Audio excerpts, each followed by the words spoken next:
Hello and welcome to the BikeRadar News Podcast. I'm Jack Luke and today I'm joined by excellent hair haver, wonderful colleague, great friend, Simon von Bromley. And today we're going to be bringing you the biggest news stories to be published on BikeRadar.com over the past week. We're starting with a super interesting one. It's a study which says the Hi-Vis clothing you might be wearing on your commute to work might not be having the effect you think it is. Really good one, definitely stay tuned for that. We're then going to go on to the world's lightest 50mm deep aero wheels from Schmolke. Really cool story, lots of lightweight tech. Unsurprisingly, Aero Bromley has lots of thoughts on this one. We're then going to be hearing about upgrades that have just come to the Garmin Edge computer system, courtesy Garmin, for free, which add new features to those computers. We're then going to go into our rant of the week. It's a very good one. It's been quite a frustrating week in the world of cycling governance, shall we say, in the UK. And then we'll round out with the most read story on BikeRadar.com as chosen by your clicks. What a surprise. It's got something to do with Pogačar. Simon, continuity error. Mic change. Ignore that. How are you doing? Yeah, I'm good, thank you. Yeah, I was feeling a little bit run down over the last couple of weeks. Everyone at BikeRadar has been a little bit run down because we've been working so hard to bring people such excellent content, and it really takes its toll on us. But I've had a bit of rest, and yeah, I'm feeling a bit better now. Thank you, Jack. How are you? I'm excellent, and the best way people can make you feel better is by liking this video because it helps tickle the algorithm, leaving a comment and subscribing if you don't already, if you're watching on YouTube. If you're listening on the podcast, give us a 5-star rating. I'm really good. I've been doing the kitchen up with my dad. My dad, who, like me, I don't know if you know, is from Scotland. A real rare treat because it meant we got to watch Scotland play. Of course. Play and win against Denmark. It was terrific. I was quite agitated. Making their first World Cup since 1998. Were you even born then, Jack? I was born then, but I don't remember it. It was fantastic. So I've had a very Scottish week with my very Scottish dad. It's been fantastic. But not as good as the BikeRadar podcast is. Let's start with our first story. This is a really interesting one. So Mark Green is a specialist in what is called human factors. It's basically the science of like how people observe and interact with the world. I'm sure I'm like absolutely butchering what it actually is, but one of his specialities is collisions and sort of factors in collisions, human factors. And part of that is conspicuity. So how easy something is to spot in the built environment. Again, I'm being like really reductive of what is a very complicated topic, but he wrote a really good paper on Hi-Vis cycling clothing, or conspicuity aids, I think as they're known in that industry. And the long story short is that the evidence to support the effectiveness of Hi-Vis clothing is patchy at best, and the science generally surrounding it hasn't been very effective. Simon, you did a terrific job editing this piece for the site after my, I'm sure, ironclad commission. But you read it, so you remember the facts. Give us the story. Yeah, and wonderful writing by the great Paul Norman. Yes. A regular feature on BikeRadar.com. So basically, it's kind of, the research, as you say, is kind of patchy as to whether high-vis clothing or accessories is going to make you safer on the bike, because a lot of the research that tests its efficacy, asks drivers to spot the cyclists, which obviously primes them to look out for cyclists. Whereas obviously in the real world, as most cyclists will know, is that a lot of drivers are not looking out for cyclists. And so that's part of the problem. And so Green kind of contrasts the kind of difference between sensory conspicuity and cognitive conspicuity. And so as just explained, that's kind of the difference between seeing something when you're purposely looking out for it and kind of being aware that it's going to be there. And so basically it kind of, this is what's behind the kind of, sorry mate, I didn't see you. Yeah. And that like, you can be, and to be honest, I think most cyclists would know that you can be lit up like a Christmas tree, have the Hi-Vis, be riding defensively, and someone can still just pull out on you. Yeah. And it's not because you're doing anything wrong, but basically it's because they're just not expecting you to be there.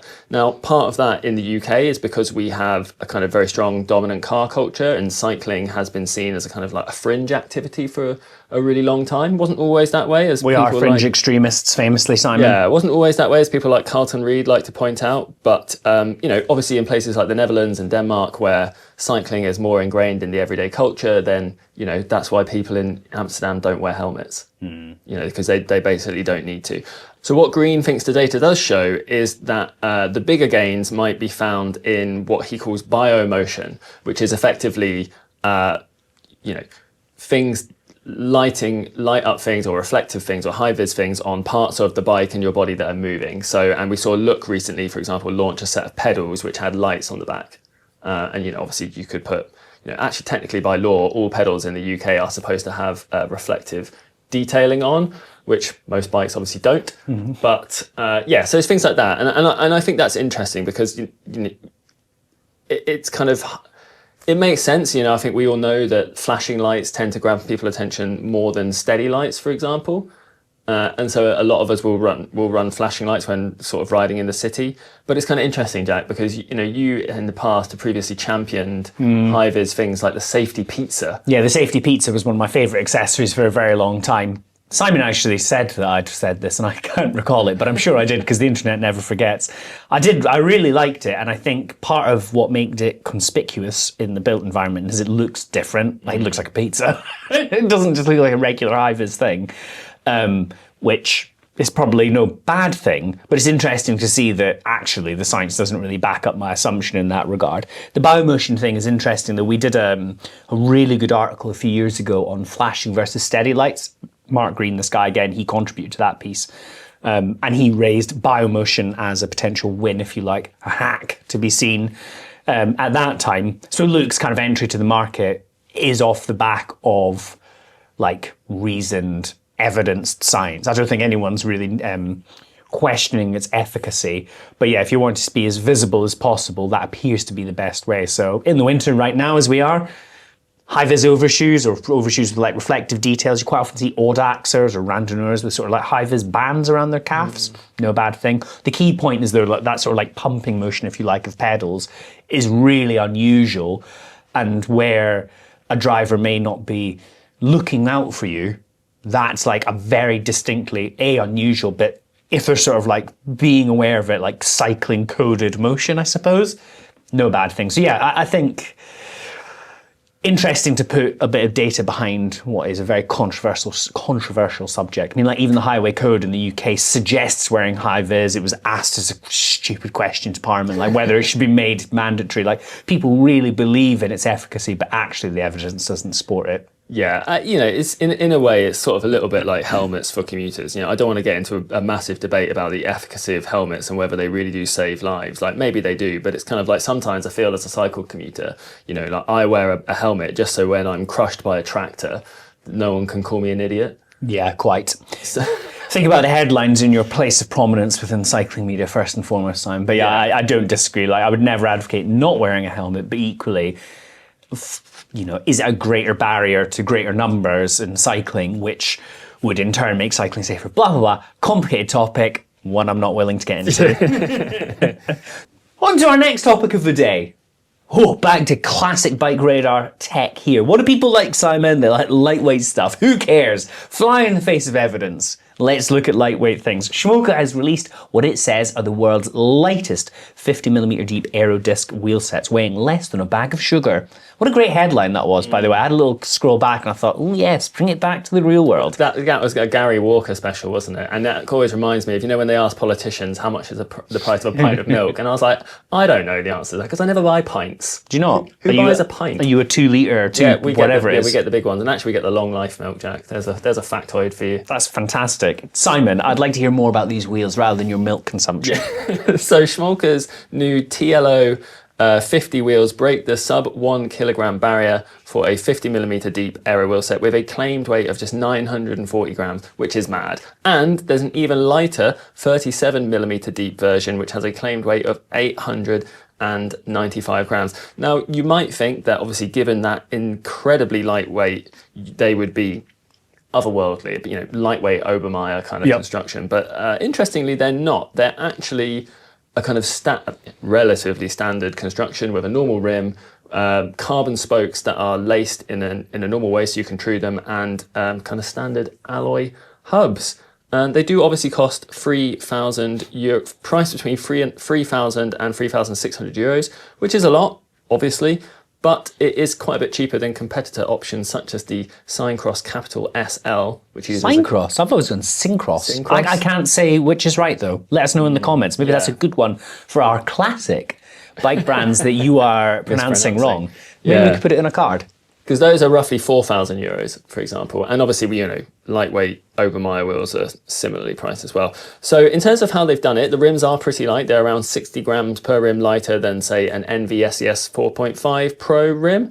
But it's the hubs where the kind of bigger gains come. They're using extra light hubs, the Cyber Front SPD and Cyber Rear SPD free hubs, which have been upgraded with hyper ceramic bearings. Now, apparently these are claimed to weigh just 66 and 146 grams respectively, which is very light, Jack. And I'm not really au fait with my kind of weight weenie hill climb stuff, but Joe used to have a set of Schmolke wheels, didn't he? He did. He had Schmolke wheels with extra light hubs. How do they do it?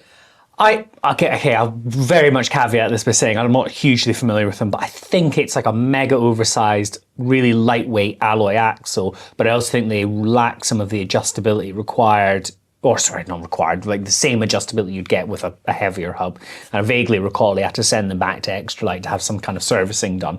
So I think they're a very niche specialist option, but Extra Light make amazing stuff. I've had a couple of their stems, the Hyper Stem, crazy light alloy stem, beautifully machined things. I really like Extra Light as a brand because their website is so like unsexy. It's so basic. They've actually upgraded it recently, but they just do all sorts of like fantastic niche little small parts, like really lightweight bar ends. Oh, I love that stuff. Lightweight wheels for your Brompton by the looks of things. Oh no, sorry, that's an expander plug, not a Brompton wheel.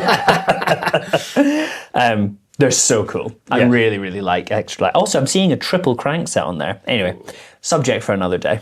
Now, Simon, obviously, they're aero wheels, so weight doesn't really matter in your view, to give the like long and short of this. Yeah, I mean, it's not that it doesn't matter at all. Obviously, all else being equal, being lighter is, better in general for road cycling. I just kind of struggle to wrap my head around like what this stuff is for, but then I'm just not the target audience. I'm not a weight weenie at all. Like telling me that an aero wheel set is 200 grams lighter than the other one. It's like, I would like, well, yeah, but is it actually, how aerodynamic is it? Because obviously if it isn't, then it isn't going to be faster, generally speaking.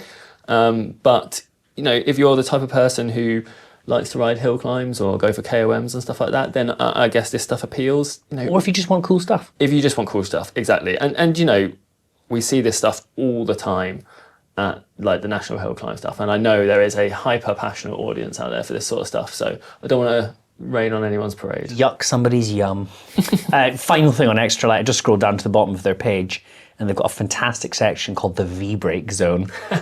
Welcome to the V-Brake Zone. Anyway, Garmin Edge, on to more important stuff. Garmin has released a new firmware update for its Edge X40, are we calling that the 3, 8, whatever 40 series? Yeah, so this is just where in my notes I've been a bit confusing, but rather than writing out 540, 840, 1050 and MTB models, I just put kind of the X40 series. I saw something had changed in my 3 days off doing my kitchen up. Anyway.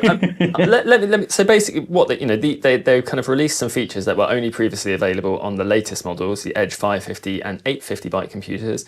And as part of a firmware update, those are now being brought to the 540, 840, 1050 and mountain bike computers, which are kind of, the 1050 is not really previous generation, but it predated those other two. So you're going to get smart fueling analysis, which is where the kind of Garmin will be able to prompt you to eat, basically based on various factors, how much power you're putting out, how far your ride is, that sort of stuff. A power guide, it can kind of tell you how much power you should be putting out based on, again, how far the ride is, what it thinks your FTP is, what's a sustainable power for the rest of this ride. Group ride data comparisons. If you have a kind of Garmin group ride functionality set up with the other people in your group and they're all happy to share their data with you, of course, which they may or may not be. I don't think I've ever used it. All my pals use Garmin for the most part, and I don't think I've ever done any of the group ride stuff. Because it seems like a faff to set up, doesn't it? I don't know if I would necessarily use these things. No, I don't know. The smart fueling analysis thing I've given more thought to. Like, I'm not very good at fueling on long rides anymore, in a way that I'm just getting older. My tummy isn't as robust as it used to be. But I yeah, I kind of struggle to keep on top of eating regularly, probably because I'm just doing less long distance riding these days. But I did a century the other weekend for the first one this year. It's been a disastrous year for riding. And I just felt in bits kind of halfway through. And I think a prompt wouldn't do me any harm. Eat a tasty. That's what Felix Smith had his custom eat prompt. Okay. Eat a tasty every however many kilometers. Okay, so you can customize it. That's quite clever then. Yeah, I don't know. Like I see the benefit of in it. If you're just absolutely solely focused on riding, or like you're not super au fait with it, or you're out of practice. I don't know. I can see the benefit in the fueling side. Power guide and group ride data. No, I don't care. I'm not social enough to do that. I think the power guide thing might kind of be, if you're going out on a big ride and it telling you, if you have it on at the start and it's telling you, you're riding way above your FTP here and you've got... Chill out, man. You've got 80 miles to go. This is unsustainable. That's probably a good thing. But of course it does rely on you having your kind of FTP and all of that sort of stuff. And your route and so on, set pretty, reasonably accurately. But I think it's good. It's difficult to moan when, if you ask me like what new features do you want to see coming to bike computers, I don't know really. Like we kind of got most of the stuff is just about the basics. You want it to work. You want it to have decent battery life. You want to have like a legible screen, and then just kind of show you your ride data. So, We were talking about this the other day. What would be the most sicko thing you could have as your main big piece on your data screen? And for a little while, I can't remember. I think I was doing a ride where I had to get a train, and I was like riding a bit close to the sun. And for months after, my biggest point on my data screen was time of day. And somebody left a comment being like, why do you have a watch on the front of your computer on your bike? That's so stupid. But yeah, I think like weirdest things you could have as a data screen can be quite a fun one to do. Someone once critiqued me for like in a review, I said that, on my Garmin, I have like loads of different data pages set up. And they were like, why do you need all these different data pages? I'm like, I don't know, I just find it interesting. But I think I've got like, I don't know, this will be interesting to see how many you've got, I guess. But I have like 5 or 6 data pages set up. Really? Yeah, because I have like a kind of, live ride data, 3-second power, heart rate, cadence, all of that stuff. And then I have like summary data, which are normalized power, the time of day, temperature. And then I have my like power meter pedals metrics, my power balance, all that stuff. And then maybe I have a page for my gears. And then maybe I have a page for like core sensor and other stuff like that. So I've got loads of stuff. I've got average speed, current speed, time of day,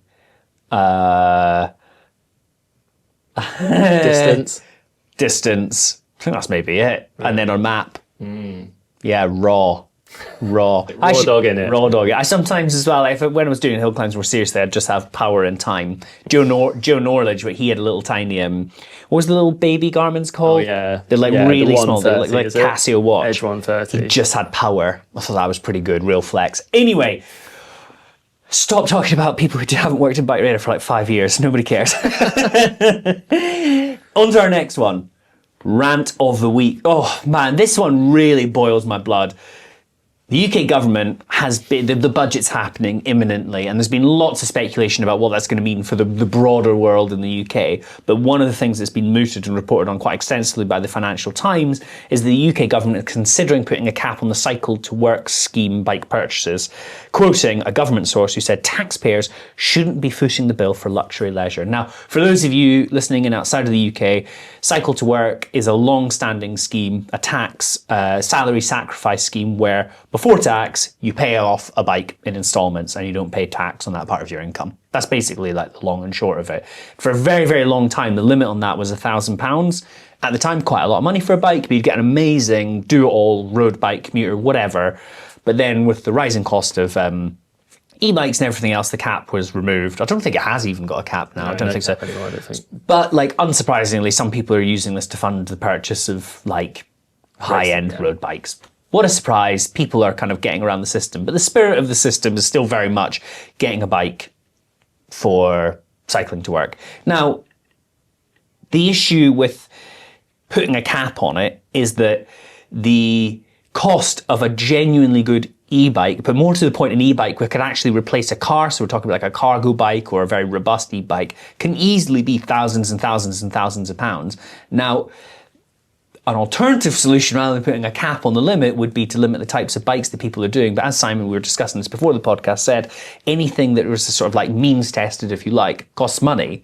When in fact, the Cycle to Work scheme was found to deliver an annual benefit of £573 million to the UK economy. So this just feels like barking up completely the wrong tree, when anything that gets more people on bikes is a benefit. It's good for net zero targets.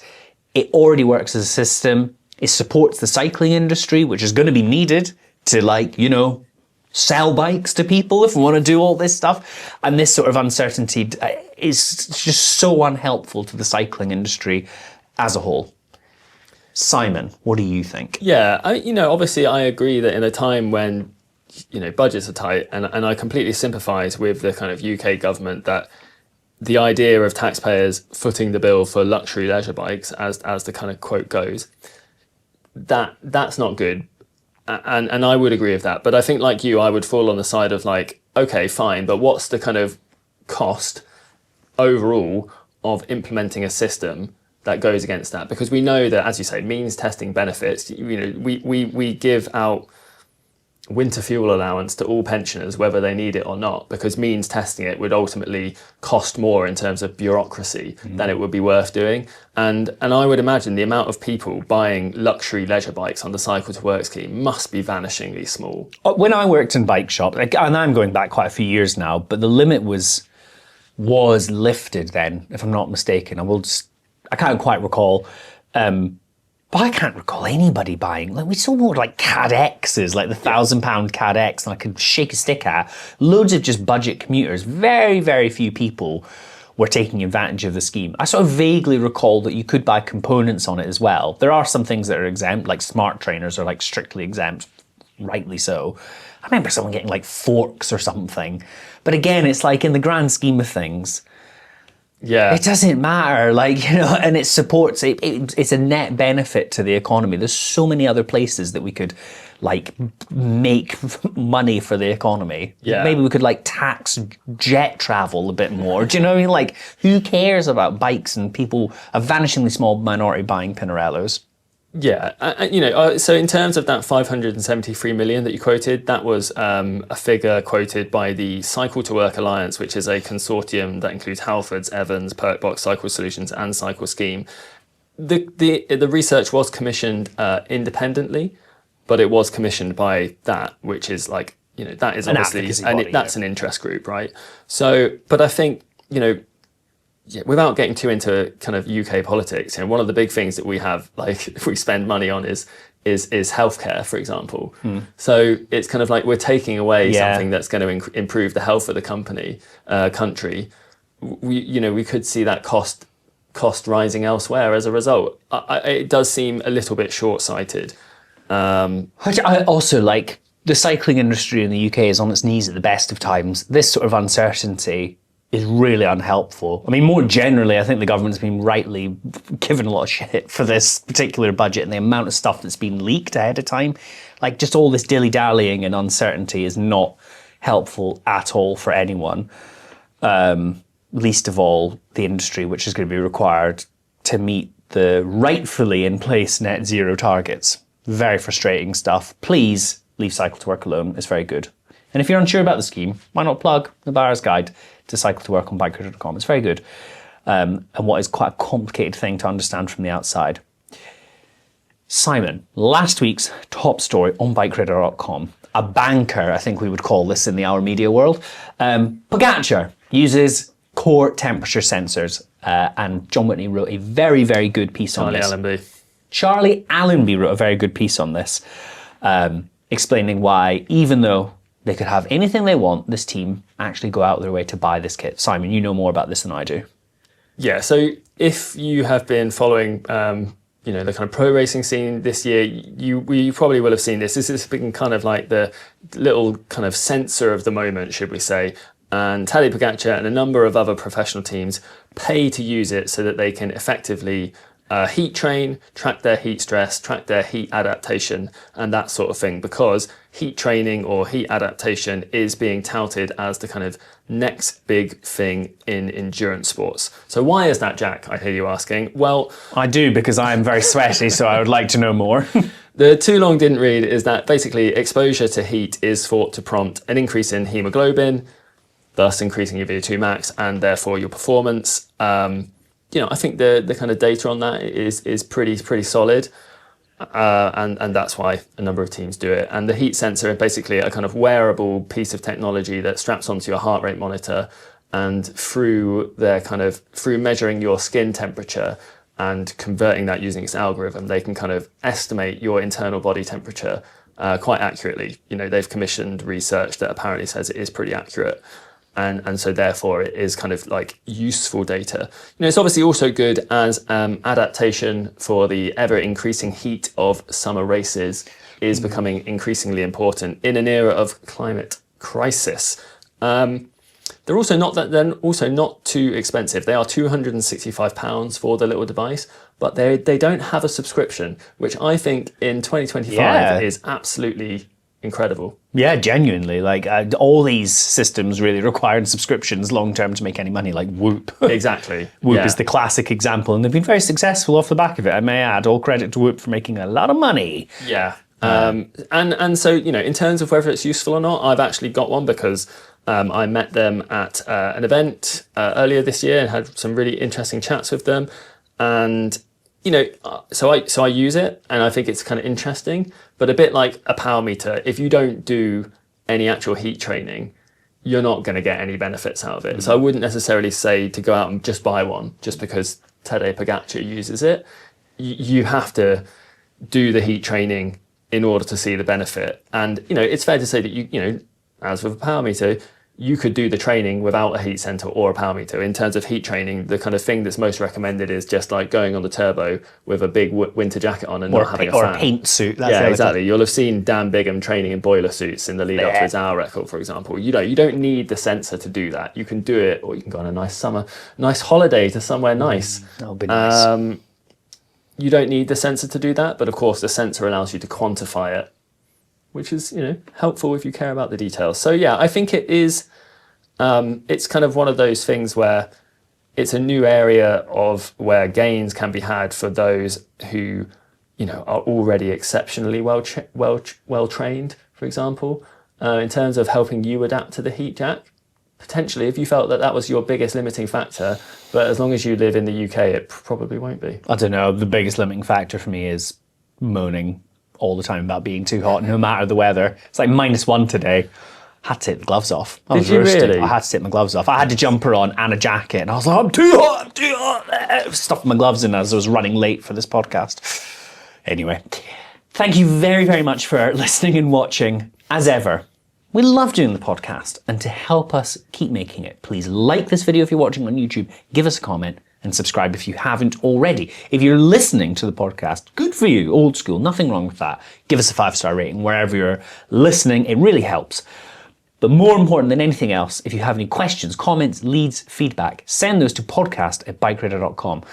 I'm overdue to do the Q&A, and I really need to pull the finger out and get it done for the Christmas issues of MBUK and Cycling Plus. So if you have any questions, specifically mountain bike ones, that'd be great. Send those to podcast@bikeradar.com. In the meantime, thank you for watching and listening. Thank you, Simon. We'll speak to you again soon.